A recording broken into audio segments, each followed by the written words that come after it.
This is Kugan Cassius for IFL TV. We are in Riyadh for Riyadh season. France is in Ngannou taking on Tyson Fury this Saturday night. I'm joined by Tyson Fury. All right, mate? Very well, very well. Can Just you finished me a bit of training, had a massage, I taken some precautions. That's it really. Had my tea, just chilling. Could you just take us through what this thing is? I've no idea what this is. This is like a cold thing. It goes on your arms and keeps you. It can go on your arms, your knees, your ankles, anything. And it pumps freezing cold water on them, so it keeps them prevention better than cure. Okay. It's like having an ice pack on.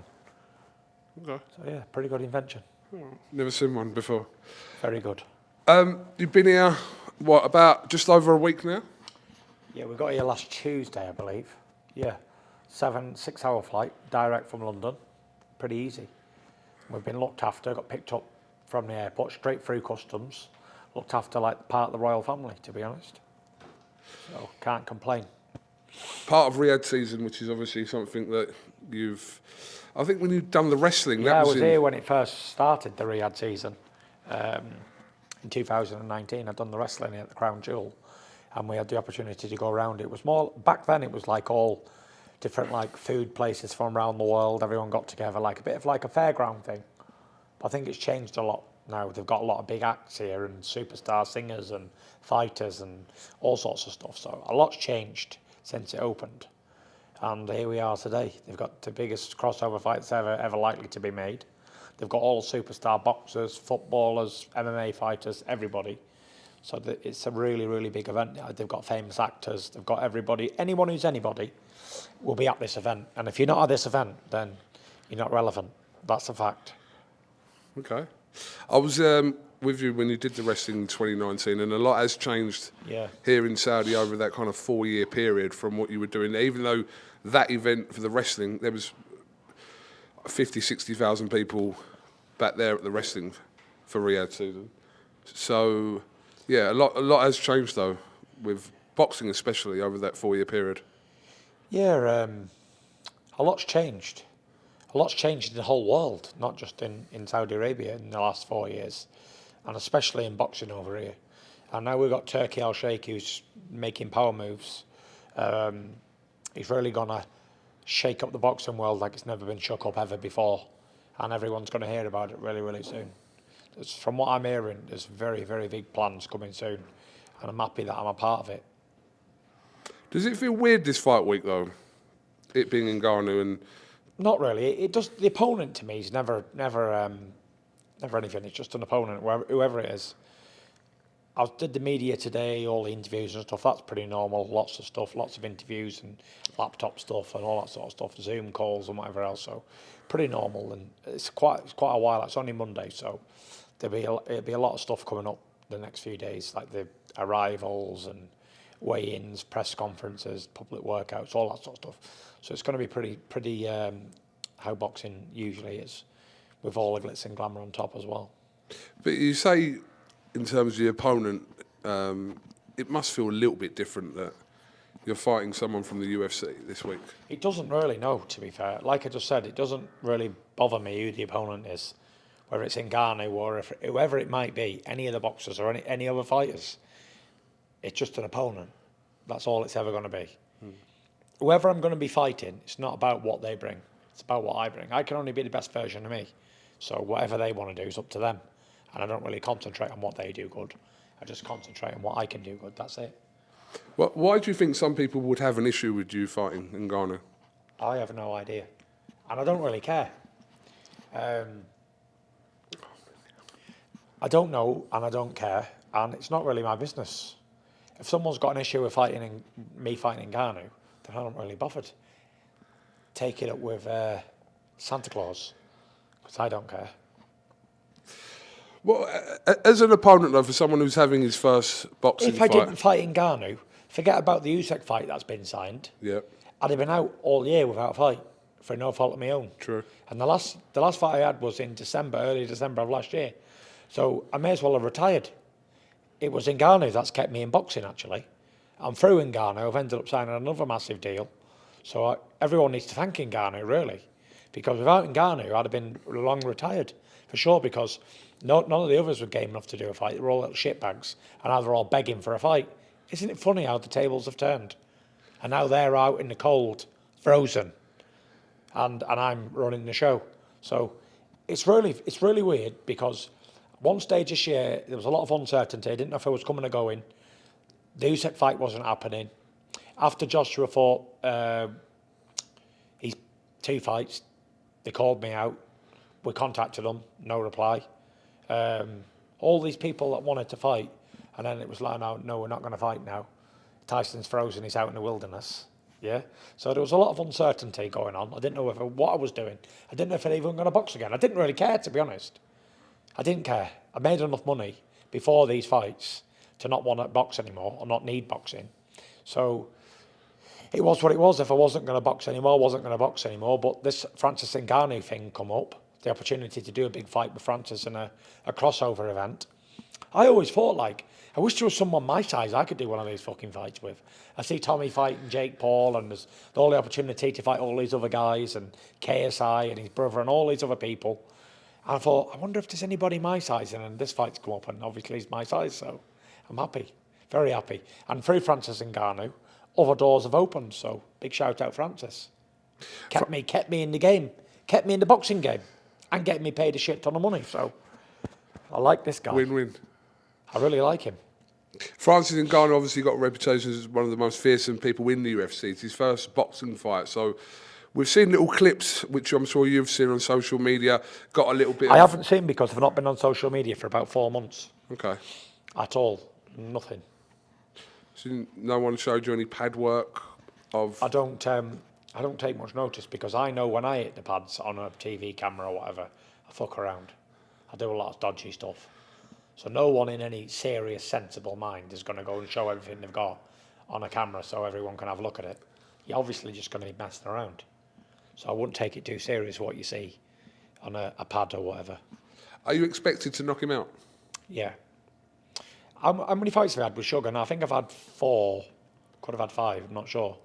And I've done them all inside the distance, so this one hopefully won't be any different. I'm training hard enough. Everything's went really well for me, so I can't really do any more other than do what I got to do, get in there and put the pressure on him and get him out of there. I've got 10 rounds to get him out. Is there a little bit of unknown going into Saturday as well, that you don't really know what to expect from Francis? I do know what to expect. He's a man, and he's going to be swinging punches at me. Even the worstest bum in the world out of a public house somewhere with 6 pints in him will come out forward at you and swing bombs at you with his fists half open or closed, whatever he's got. So I'm sure Francis is going to do the same. So I've sparred a lot of kickboxers, a lot of MMA fighters over in Holland years ago. None of them were easy victims, not one of them. So I don't get all this thing Francis is not he's not someone who's coming off the couch who plays games for a living, like YouTubers. You're not messing with that. You mess with a fucking combat sportsman, a fighting man. And listen, you easy to call me a liar. I sparred all of those kickboxers over there, and all of them could fight, every single one of them. They were all tough as bricks and all vicious punchers. Never had it easy with any of them. So I'm not expecting an easy fight by any shadow of imagination. Probably be as hard as Dylan White or Derek Chisora or any of them. They're all about the same level. If it's not, and it is easy, cushy, but I'm due an easy night. But yeah, if it is an hard fight, then I'm prepared for one. I couldn't have done anything better. I've had good sparring. I've had Martin Bacoli, who's a very good fighter, strong, 22 stone, aggressive, puncher. Solomon Dakers, very good boxer, technical, good amateur, undefeated pro. Joseph Parker, former world champion, on good form, sharp as a razor. And I've had another big guy, Nick Campbell, big Scottish guy, 6'8", 9, come forward, aggressive, strong as a bull. So I couldn't have really done anything better, no matter who I was fighting. Any big man over 6'3", this camp was very much prepared for them, anybody. And any style, really. Because none of those people I've mentioned, none of them are alike. Not one of them are alike. Every one of them's different. So, are you or are you not serious about having a reverse in the cage? Was that? I've signed up for this Usyk fight next, Yeah. So that'll be my next one after this. But just in general, at some point in your career, would you do that? Yeah, I'd do it if the money was right. I'd fight him or John Jones. I'd do it. I'd fight anybody if the money was right. If I deemed it was good money enough to risk myself getting smashed to pieces, then I'd do it for sure because I'm a prize fighter. But if it's just pathetic money, then why would I even risk it? Are you glad that the British board have sanctioned your fight this weekend? Yeah, now it's a real fight. So Robert told me yesterday that it's a real fight goes on the record. So I'm happy because I'm going to get 35-0 now. And before it was just going to be like a result on the night, but not an official win or loss on your record. And now it makes things a bit more tastier. So it can, if I get beat, then I really have lost. It's not like an exhibition where there's no contest. It's a win or a loss on your record. So things just got serious. Then obviously the British title fight is also, with the British title rather, is on the line. British Commonwealth, all them intercontinental for belts. Adelaide and Wardley as well, That's which is a good good. fight. That's a really good fight. Who are you backing in that? Do you know what? I've had David in camp a lot of times, and he's a good fighter, and I've sparred with Fabio Wardley as well, and he's also a good fighter. To me, it's like, I don't care who wins, really, but they're both good undefeated British heavyweights, so it'd be an interesting one. It's a shame I can't watch it because obviously be concentrating on my own fight, but I will watch it after the event. I think it's a real 50-50 fight. Like, if you can go on what happens in press conferences, then you've got to give David the edge because he's more confident. He seems like he don't give a fuck for the other fella. The other guy's more laid back, don't really say much. Nothing insulting. He's like a bit of a gentleman, Fabio Wardley, where David's like very cocksure himself, aggressive like body language. So yeah, you might have to give David the edge in that. However, on the night, it'll be the best man wins, whoever's got the best game plan. And then once the game plans are out the window after about 4 rounds, it's whoever's got the biggest bollocks and whoever wants it more. And that's probably what it'll come down to. Are you glad that this, obviously the Usyk situation where you both have signed, there are rumours that we will get an official announcement after your fight with Ngannou. Can you make any comment on that, if we will? I think everyone's been told, haven't they, what date it is? Just an official confirmation of the fight. We know you've signed, but there hasn't been... Well, they've been talked about the 23rd of December. 23rd of December is what I've been told, led to believe. So yeah, I've got no reason to disbelieve that. It's 8 weeks after next Saturday night. And yeah, so gone from having no fights, retiring, to having 2 fights right at the end of the year when everyone thought it wasn't even possible. And I was a shithouse and I can't fight anymore overnight. So yeah, not too shabby, eh? But this time round, it would be led to believe that this was easy to put together for you two to sign to fight for this fight. It was pretty easy. It was easy, I'm not going to lie. Why was it easy this time? Like I said, do you remember back in about February, March, when I was trying to get Usyk to fight and accept the 30%? Yes. And I said, if you don't fight me and get 30%, which is a lot of money, you fight Daniel Dubois at the Copper Box for no money. So he ended up fighting him in Poland somewhere, guess what, for no money. So then he realised, oh my God, the offer that Tyson offered me was fucking lottery win, so I better come back to the table and play fair now. So when they realised that they couldn't get, they thought in their own mind, we beat Joshua, we're big time now, someone will put in a massive purse bid for me and Dubois, and it wasn't what they thought it might be.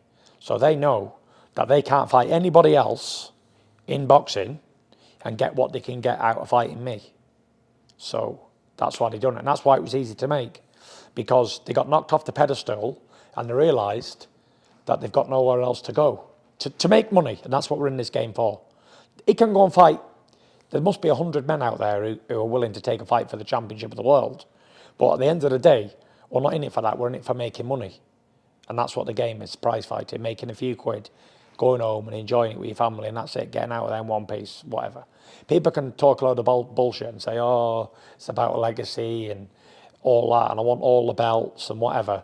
But all that ain't going to feed your family at all. So if you're going to fight for all the belts but not get any dough for it and risk getting your brain damaged anyway, then you may as well go in there and fight for a shit ton of money and get paid and fight for the belts. It makes sense to do that. Whoever says they want the hardest fights for the least amount of money, well, that's the person I'm afraid of most, because that person's not well. And I wouldn't want to run towards them, I'd run away from them. Because if you're taking the hardest fights possible, you want the largest amount of money that you can get. And that's all she wrote. But this time, I spoke to him on FaceTime, Usyk. He was around the table, Spencer was there, Usyk was there, and his managers and they were there. And that was it. We done the fight, and that was it. I even invited him to Morecambe after I beat him. He can come to Morecambe with his family, because it was summertime, and he said, oh, where are you at? It looks really nice. I said, it's where I live, in Morecambe. Morecambe Front. I said, you can come down here, bring your family, bring your wife and kids, and have an holiday after the fight, no problem. He's obviously going to be He here. even invited me to Ukraine. I said, I'll give that one a swerve. For obvious reasons. He's going to be here this week. So, yeah, now the fight's signed, there's no need, because you two have obviously been back and forth for the last year. But There was no back and forth in this negotiation. no, but This last one we spoke about was done instantly, bang. There was no back and forth. It took Spencer was there for about an hour fucking around, talking with them, and that was it. It was done. And it was signed a week later, when all the contracts were drafted. So it was very easy. All the stuff of everything's hard and everything's doom and gloom. When you realise your position and you realise where you really are, then you think, fucking hell, this is it now. I better take me chance here while I can, because it might float away. I almost didn't give him the opportunity, because if I'd have retired, he'd have never got any big money. He never got the chance. Because, let's face it, this fight's bigger than belts. This is the fight of the century. The fight of the century, barring none. So, bigger than all of it. Bigger than all the belts combined. Everything.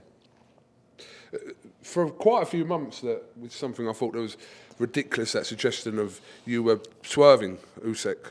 Did that annoy you? When Again, I don't take idiots' opinions on board, because, like I said in an interview yesterday, the opinions of sheep mean fuck all to me. And if they did, I wouldn't be in this position. I'd have listened to all the sheep on the way up, and I wouldn't have never been in this position. So, yeah. Every time that I feel down, I just got to look at myself and say, undefeated 15 years, and won every single belt there is to win, and every award that can be awarded to man in boxing. And then I feel better. So, yeah, the opinions of these people, journalists and random people in the street who have no input in my career at all, that don't mean anything. But the opinion of the most knowledgeable man in the world, his opinion wouldn't hold any water with me either, because I ain't that really interested in what people have got to say. I'm a very simple person. I don't really leave Morecambe that often. Unless I've got to do one, or I've got to go train for a fight or whatever, I don't really like leaving Morecambe, because a wise man once told me, if you go past Preston, you've gone too far. I never knew what he was on about. I was only in my early 20s. But now I know what he's on about. Anything past Preston ain't worth going past. Turn around and come home. It's pointless. It's a new world out there. I like my little bubble in Morecambe. Left alone, no hassle, and there's nothing there to spend any money on, so you can't blow all your dough. And if you go a mile one way, you're at the sea, and you go a mile the other way, you've got to drive an hour to get anywhere. So it's happy days for me. It's like in my old little world. put Morecambe on the map? Put Morecambe on the map. Here's an interesting fact. I pay more tax than the whole of Morecambe combined. That's an interesting fact, isn't it? How did you find that out? I know that. That's shocking, isn't it? Yeah. Shocking. That is quite shocking, to be honest with you. What's the population of... So there's probably about 40,000 people there in Morecambe and Lancaster. So probably in Morecambe, probably about 20,000. Jesus Christ. Interesting fun fact. As it stands today, we spoke about this earlier on.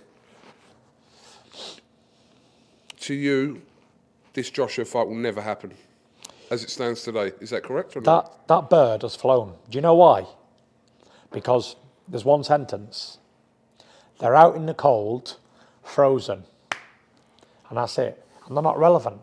They are not relevant to me, and I shouldn't be relevant to them at all. However, it's the only way that certain people, mention no names, Hearn, can stay relevant is by talking about the champ, me. And that's it. Do you ever hear me talking about him, other than when you brought it up? No, I've asked you. Normally it is the case when people ask you, yeah. Yeah. So, and I never, ever, ever bring it up, because I'm not interested in him or his pal. They don't mean anything to me. They're finished.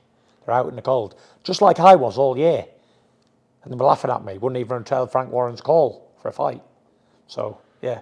Ha ha ha. I laugh the loudest now, don't I? And that's what it is. It's quite embarrassing, really, when you got former heavyweight champion begging for a fight, begging to be on the undercard.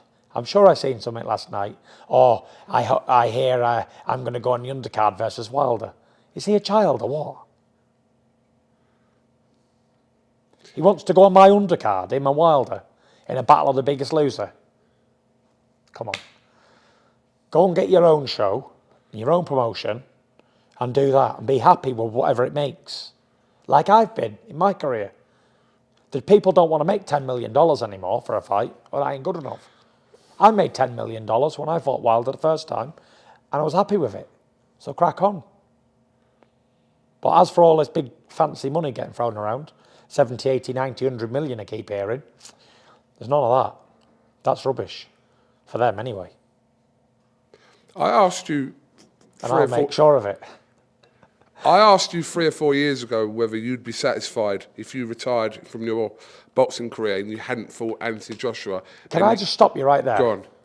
If I didn't fight again from tonight, I didn't fight Ngannou on Saturday, Yeah. I didn't fight anybody else, I am done. I'm very happy. I do not give one high hooter about fighting anybody else. I'm not interested at all. I'm only doing this now for the paychecks. Nothing else. And even if you give me $1 trillion tonight in my account, it'd be a buzz for doing a deal because I love the dealing back and forward. However, once I had the $1 trillion, it wouldn't really mean much to me. It wouldn't alter my life 1%. I wouldn't even spend it.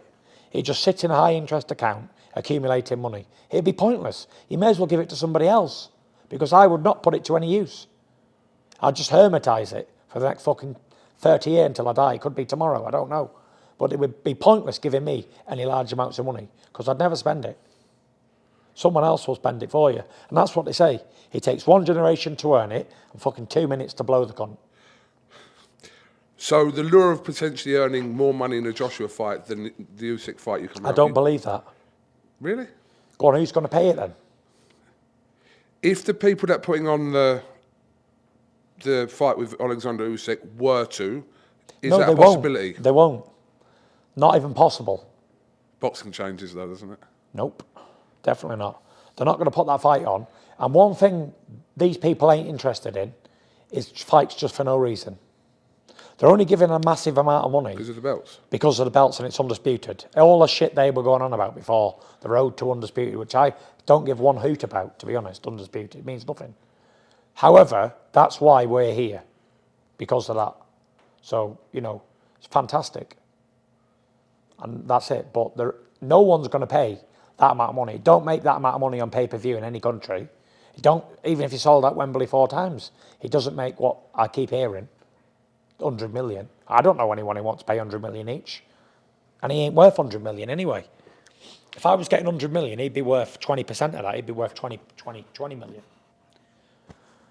And even that is probably too much because I don't know anyone who wants to pay him 20 million right now to do a fight. I know I wouldn't pay him it. You'd be losing your dough if you did. So I don't agree. It's a shame to I don't agree with any of that. Oh, I think you get more money for the Joshua fight. Bollocks. He doesn't have anything to offer. What's he got apart from a lot of losses on his record? Do you not accept that you and Joshua's the biggest fight in our country? In our country, yeah, but what does that mean? Doesn't generate any money, does it? That's why, hence the reason I'm in Saudi Arabia. Yeah, okay. If the big money was in England, don't you think I'd be there? I've got my England shirt on. If I could make 50, 60, 100 million fighting at home, well, I'd do it, wouldn't I? Obviously. But that's why I got on a massive bird and flew to the great kingdom of Saudi Arabia where the real money is. Fair play to the Saudis. You know, that's the facts of the matter. The facts of the matter is there's no dough in England for these big fights. I remember years ago, and people talking about fights and stuff, they just can't afford it. There's just not enough. Pay-per-view don't make the money. So, like I said, whoever wants to take the hardest fights possible for the least amount of money, then they can do that. But for me, I want the hardest fights possible for the most amount of money. And it doesn't make me stupid, does it? It just doesn't make me even smart either.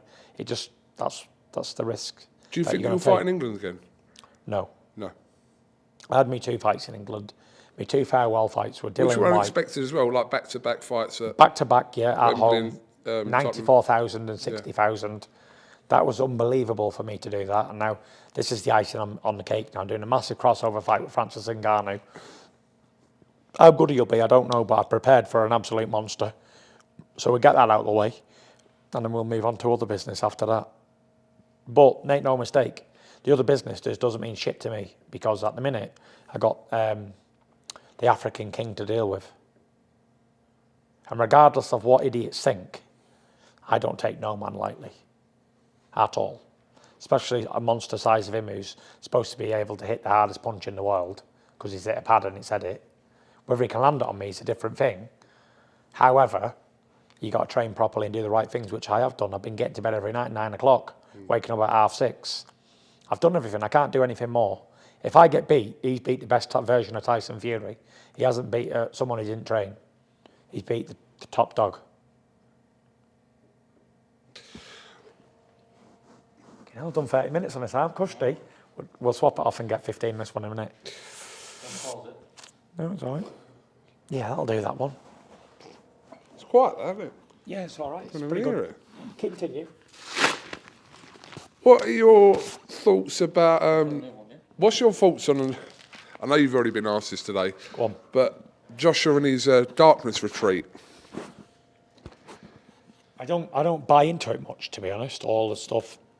Let every man do what he's got to do. It's none of my business, is it? What the man does. If he went to a marshmallow house made of marshmallows and coconut candy, what would that be of my business? Like, if he wants to go to a dark room, crack on. Nothing more, nothing less. Why would someone do that? Why would an athlete do that? I don't know. To get a bit of relaxation, maybe. Mental strength? Switch off from the world, from the rat race. I don't know. But it must be good before he's done it. I might try it myself. I'll ask him if it was any good. Could you do that for 4 days? In total darkness? Yeah, but you'd have to lock me in and not let me out, because I wouldn't want to be in there. But still, there must be something to it. What's the situation with TalkSport? I've seen loads of stories. Loads of stories. Like about what? TalkSport not welcome at your They're not welcome. And I don't want to give them any relevance either, so Okay. I don't really want to talk about it. They had a lot to say about me, with no evidence, just people's opinions, not facts. So when you do interviews, if it's factual, you'll say it. If it's just your opinion, it means nothing. Do you know what I mean? So they had a lot to say, and I wasn't going to do this and I wasn't going to do that, and I was a shithouse and a coward and all that. And then they want to come to me and do the fight and do interviews and stuff. So I'm not that person. For any amount of money, it don't work. If you called me from pig to a bull's foot and then offered me a ton of money to come and interview me, I'd tell you to go and fuck. Basically, it's not about that. If you're not right with people, how do you expect them to be right back with you? And that's it. I'm not angry or upset with them. I'm just disappointed, which is worse than a lot of that. And they know it. Gareth knows it. Gareth didn't actually say anything bad about me. It's what he didn't say. He let other pricks talk about me after I've had him in my camp for 10 years. And he didn't even have the gumption or guts to say Tyson ain't like that. If we all was in a room, a lot of journalists, and someone was saying, oh, you know Gareth, he's a right tosser, I'd be the first one to say, hold on a minute, mate, he ain't, he's all right. Yeah, so would I, to be fair. Yeah? And he just stood there and yeah, agreed with it. So if that's your mentality, and that's what you want to be like, I don't have room for rattlesnakes, pieces of shit like that. I just don't. I can't be doing with little slimy two-faced fuckers. And all of them people, anybody who wants to slate me, crack on, do it. However, don't come to me and then look for an interview, because it's not going to be possible. And then don't try and buy your way into an interview, because it definitely ain't going to be possible.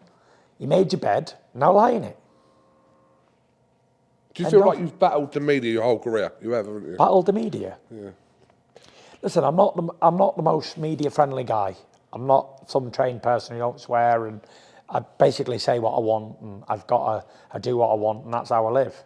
But the main thing is they can't get much out of me because I don't want to do interviews. I'm not interested. I don't want to be on an interview every 2 minutes. When do you see me interviewing? Other than when I'm in fight week. That's it. Yeah. You never see me doing interviews because, quite frankly, like Clark Gable said, I just don't give a damn about anything. Do you know all these sheep who jump on board someone who's done something wrong, and all these fucking tossers have a little opinion on them, kicking them while they're down? Oh, he did this. Yeah, he's such a dickhead. Yeah. I've no interest in all that. I want to hit a man when he's at his highest and take him off his stool. I don't want to kick him in the bollocks when he's down. No interest in all that at all. So that's the difference in me and them. One, I don't care about anything that they've got to say. And two, anything they do say, good, bad or indifferent, I don't care anyway. If all these media outlets was giving me an absolute suck-off, yeah, that won't make me happy either. Because quite frankly, I just don't give a damn about anything they say. Good, bad or indifferent, it ain't gonna, one, affect my bank balance, and two, it's not gonna pay me bills. So why would I give it any thought at all? Do you know what I mean? I can still go for a sandwich in my local cafe, whether the Sun newspaper want to write something good or bad about me. So it's not really of any interest what they've got to say. I don't care. I know for a fact, like Donald Trump said, it's fake news. Most of it's fake news anyway. So why do I care?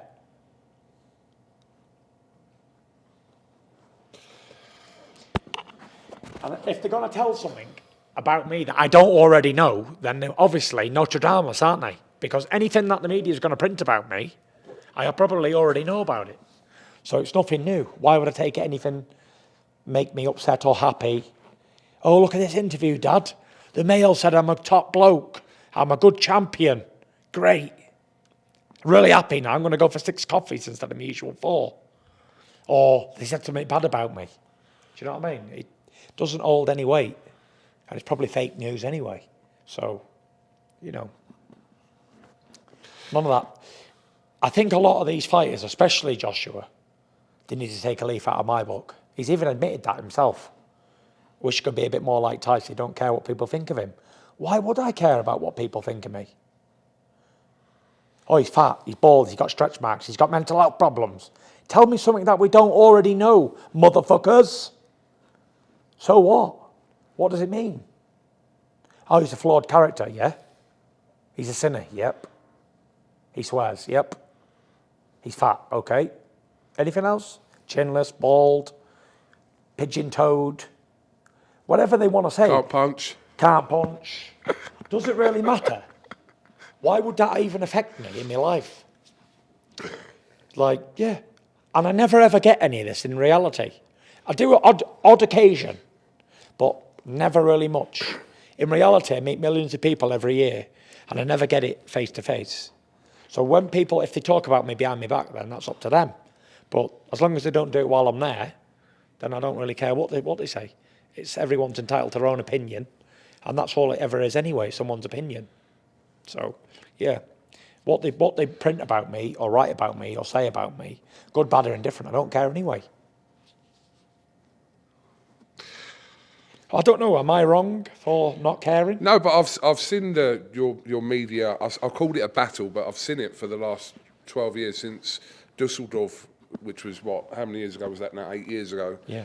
I've seen that from then to kind of now even, and seen the whole, from tabloids to, yeah, all kinds of different press, how they've been with you. I just wondered, yeah, whether you've seen it as a battle, but I think you've dealt with it a lot better than obviously you had in the past, the media. Yeah, listen, one, I don't do interviews anymore because someone's probably going to twist it into something it's not, take it out of context. And two, I should only ever be talking about boxing anyway. Do you know what I mean? So, yeah.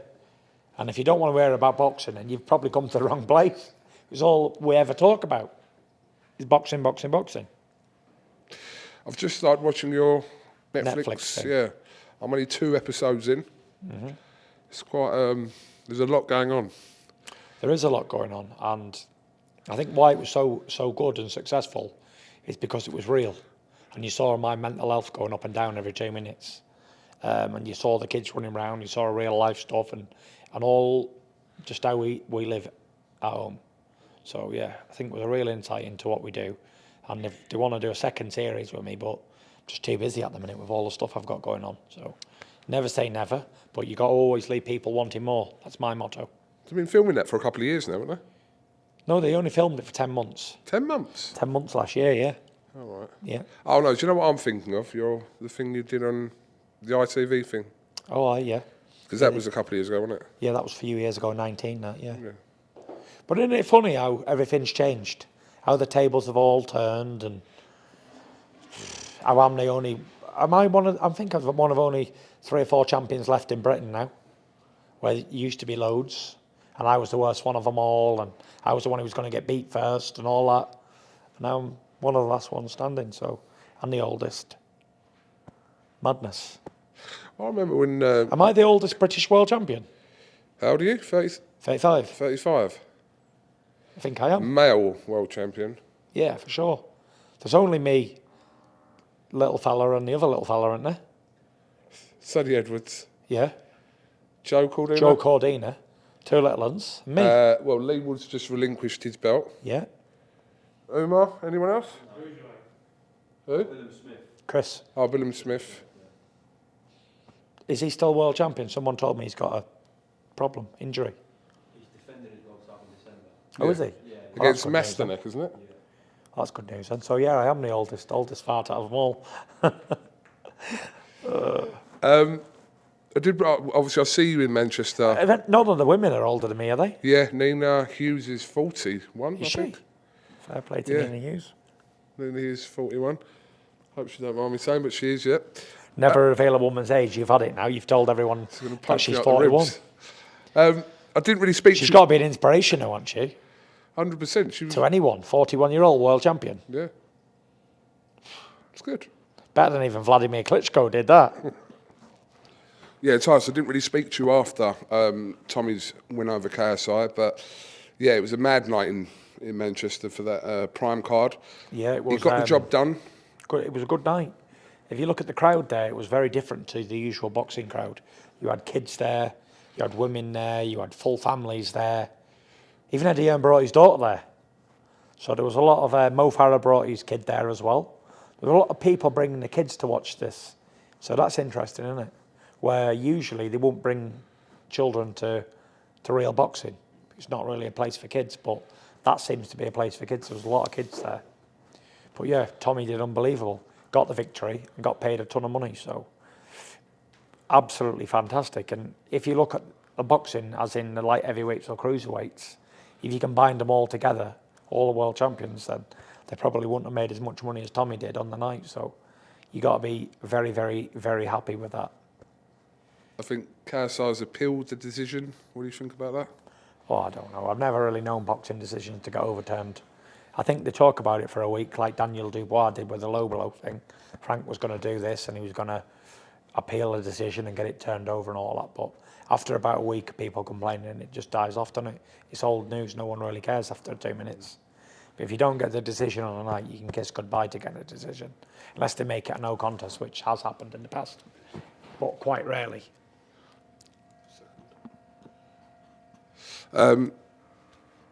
Your dad was quite emotional that week as well. Was he? Yeah, I was there all week. Very emotional, your dad was. My dad gets emotionally involved in these fights, doesn't he? He's part of it. So he was there doing his job, got paid well for it all, and KSI owes him how much, Dad? 200 grand. So yeah. Yeah, I saw that, yeah. 200 grand. One in that, 200 large. Well, I was just talking to John. John said that he definitely wants it, so... Yeah, well, KSI will pay me Dad that 200 when I pay Simon Jordan that £1 million in pound coins I owe him. Never. He will pay, because I won't leave him alone. Not Simon Jordan. Piers Morgan! I was going to say, what have we missed here with that? Yeah. Do you want to make any comment on that, John? Yeah, he's got to pay me. I'll hang the life out of him, because he called the bet on. He called the bet off. Serious bet. Mine was a serious bet. Wasn't. It was a there. friendly He sort of said, allowed bet. he said, yeah, the chump change. It's chump change to me. When I win it, I'll give it to charity, which good on him. If he'd have won, I'd have paid him and he could have given it to who he wanted. He lost. He's got to man up and pay because I will not let this go. I wound him to death. You've heard it from the horse. So there you go, mate. Pay up. You won't want to bet in the first place. Be a man. You was a sore loser when you got pipped on the night, but you're going to pay this money, pal, because I'll never leave you alone. I will ruin your career. I'm on you like a dog on a rabbit, so don't worry about that. Pay up.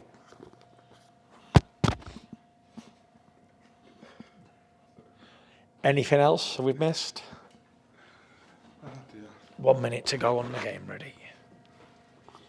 Okay, John.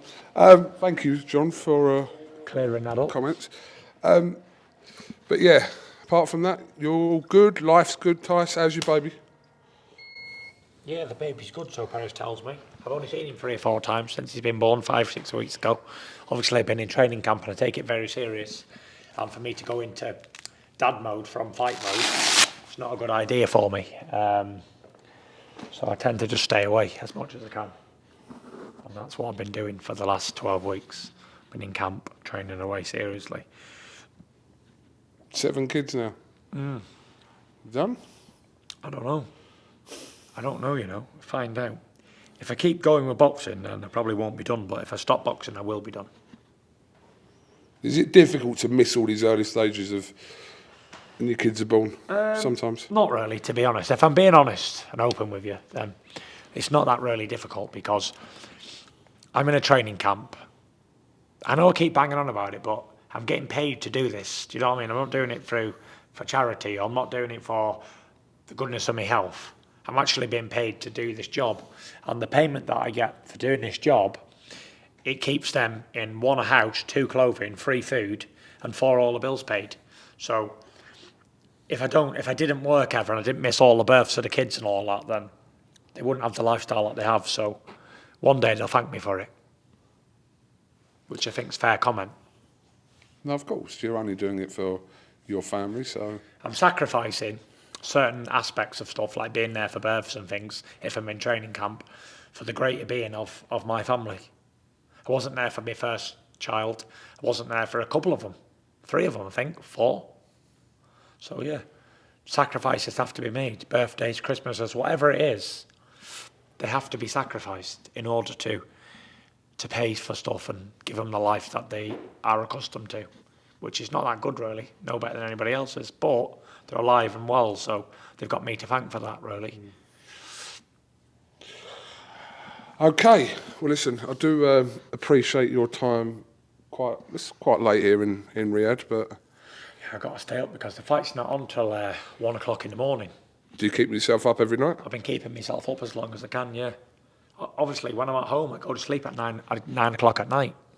I'm falling asleep at about 9, just past 9, and I scramble off into the bed. I wake up at 6:30. So it's different here. Do you sleep in the day though? No, never. No. I've never had a sleep in the day for more than 10 years. Really? Yeah. I think it's me mind. It never stops spinning, and I find it very hard to sleep.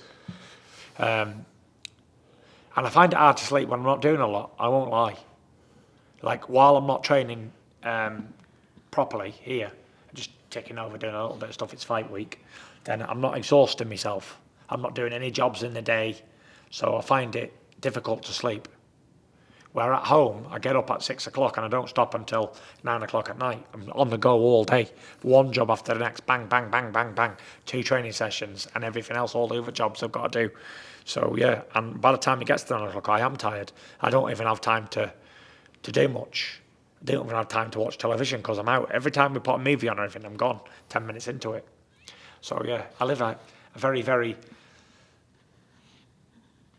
I was going to say hectic life, but it's not hectic as in I'm doing a lot of good stuff. It's just like doing normal, everyday jobs that I really keep myself busy with and that I take pride in as well. And you wouldn't think it was possible for someone to take pride in the small, petty things, like picking the rubbish up, I was going to say that, yeah. Picking up dog shit and all that sort of stuff. But I've been away 12 weeks from my house where I live with my family. And when I go back there, like the odd time, it's irritating because it's not in the condition I would approve of. It's not in the condition I'd like it to be in. Because I'm outside with these paper picker things up there, the grippers like this. I'm outside with them 4 or 5 times a day, picking up shit, bin bags of rubbish every time. So when I'm not there, kids are in school, they're not doing it. And then they might get done once, twice, 3 times a week. Then there's dog shit everywhere, and I just can't deal with that. So I like everything to be pristine.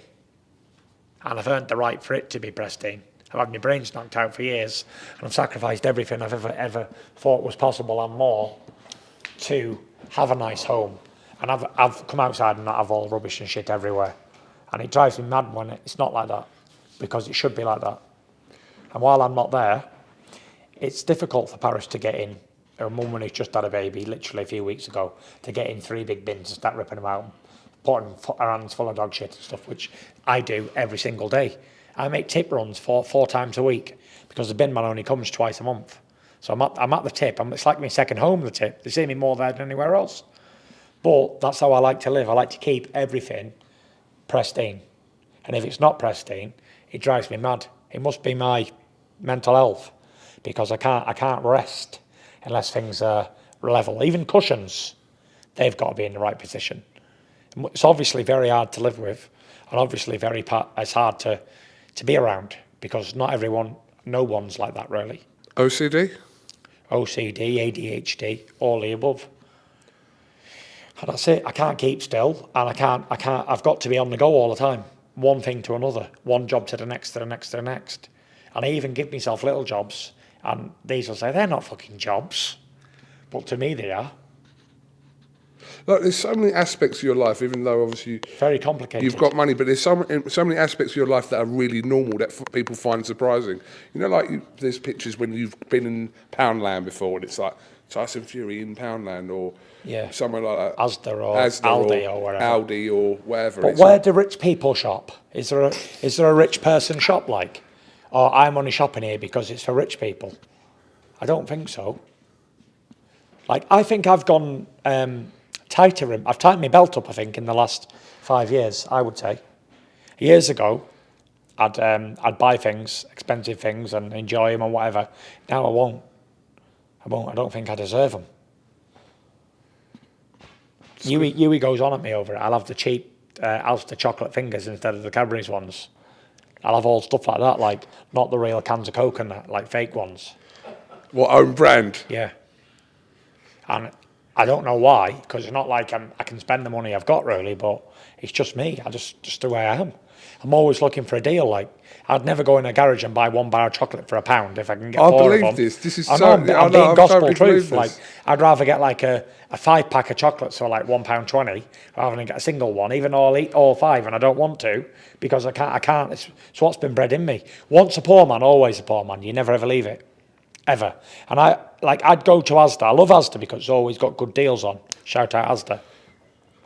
Like, you get, say, a can of Cokes might be £10.50, but then they're on sale for like £4. But I'd never buy them if they were £10.50 in a million years. And when the offer goes, I'll do without them. I'll buy the cheaper ones. Stuff like that. Things if they're not on offer and I'm used to them being on offer, like, I won't buy them. Or if you go to Sainsbury's and then you buy, like, a loaf of bread might be £1.50. The same loaf of bread might be £1 in Asda. So that's why I like Asda better. Every little helps, Tesco says. Well, listen, of course. It's right though, isn't it? Are you like that, Dad? 100%. I go at 9 o'clock when they're about to throw it out. But I'll tell you another thing, like waters. I'm a big thing on waters. Like, you can go to the Asda and you get like 2 litres of water in a bottle for like, I don't know, 50 pence. Or you can get a bottle of Evian for £2. Like, I would never go and buy a bottle of Evian. The water thing, I agree, because if you put 5 different brands of water, there's no way anyone knows which one's which. Not at all. They're out of the bottle. If you're in the bottle, you would. Yeah, I'd never buy like expensive water. Sometimes George comes back here and he'll have like 12 packs of Evian. I'm like, George, what the fuck are you doing, mate? Do not buy them. Again, just get the Asda normal brand, like home brand water. And that's just the way I do it. And that's just who I am. And I'll always be like that, even if I had $1 gazillion. you fly to Spain on a private jet, it might cost you 25 grand. I can fly to Spain on EasyJet for about 100 quid. Because you guys did, didn't you? When you We went? always do. Yeah. We flew away last time on economy. It's not that we can't afford to go in business class, but one seat's 6 grand or 5 grand, and one seat's £1,000. And it's only you're only just flying a few hours, and you can save yourself 5 bags. Why wouldn't you? But then again, taxman's laughing at me because I'm living like this, watching me pennies, and then Bosch getting tons of money took off me every tax year end. So the more I save, the more I give away. So it's pointless, really, isn't it? I don't get rewarded for being not spending. I get laughed at. There should be a reward for it, shouldn't there, when you think about it? What, the less you spend? Yeah.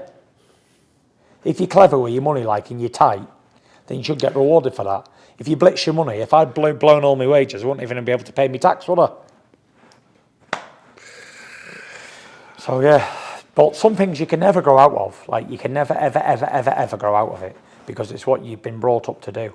No matter who you are, where you're from, it's difficult to let old habits die hard. And I don't mean people who's never worked for any money before, because you see a lot of time in sports, people never worked, never had any jobs, just done sports, got a lot of money and just wasted it. They have no value for money because they never had to earn any money. But I've had to earn money before, like hard work, going out all day, labouring for like 100 quid and stuff, lifting 1,000,000 bricks or collecting scrap all day or whatever, picking up trees and stuff all day, maybe even 30 quid. So I know what it's like to work my bollocks off for nothing, but I also know what it's like to work my bollocks off for a lot. So I do value every few quid that I earn. It's very, very, very valuable to me. And I want to put that instinct that into me kids. Like, I'll wash my own cars. I won't pay a fiver to have them washed down. And I encourage the kids. They say, why are we doing this, Dad? I say, because everything we've got, we've had to work hard for, Tutty. That's why. And then he'll tell me a few months later, why are we doing this, Tutty? Everything we've got, we work hard for. So no one washes your cars? You don't go into anywhere to get them cleaned? No. Sometimes I do. Sometimes I'll have a man come down and wash them. But if it's a nice day, then I'll be washing them cars. I take pride in it. And I save myself 10, 20 quid a car. So, yeah, happy days. Do you remember how much you got for your debut? Yep, 9 grand. I got 9 grand and I got 100 grand signing bonus. So, yeah. 33 grand a year for 3 years and 9 grand for my first one. So I got actually 39, 40, 41, 42 grand for my first fight, which wasn't bad. Back in the day, I was a millionaire by then. I probably still got that 42 grand, you know.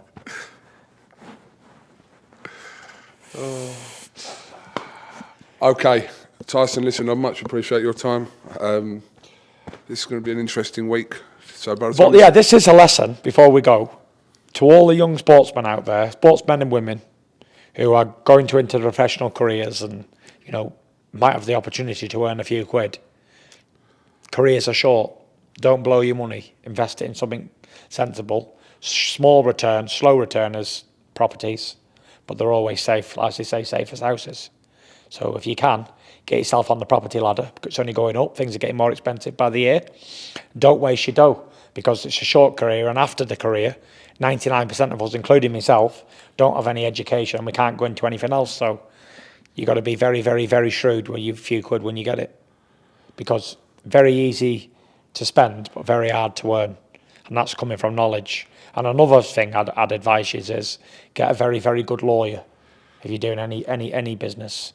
Get yourself the best lawyers that you can afford, or ones you can't even afford, just barely pay. They're the best ones. Can't go wrong with that advice. Save your money and get the best lawyers you can afford, and that's how you be successful in any business.